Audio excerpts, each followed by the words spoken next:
జగిత్యాల జిల్లా ఎండపల్లి మండలం గుడిసెలపేటలో పిచ్చుకుక్క బీభత్సం సృష్టించింది. ఉదయం గ్రామంలో సంచరిస్తూ ఆరుగురిపై దాడి చేసింది. గాయపడ్డ వారిని స్థానికులు జగిత్యాల ప్రభుత్వ ఆసుపత్రికి తరలించారు. ఈ ఘటనతో గ్రామస్తులు భయాందోళనకు గురయ్యారు. పొద్దున్న మా భార్య ఆటలు వాగా పచ్చి మీద పడి వచ్చింది తెలుగునట్లో దించింది.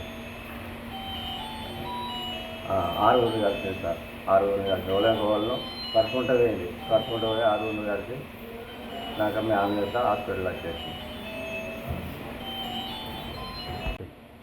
గుడిచెలపేట ఇట్లా తొవ్వటి లాగా మా ఇంటికన్నా కుక్క అది కట్టున్నది కానీ ఇట్లా అదన్నా కానీ అన్నా అంటే గర్వం అని అంటే నీటికి ఎగిరికే అనుకుంటుంది. ఇక్కడ కట్టేవాటలే పుట్టేవాటలే దాన్ని కూడా కొద్దిగానే కట్టినట్టు ఇంకా 5 కట్టింది 6 కట్టింది.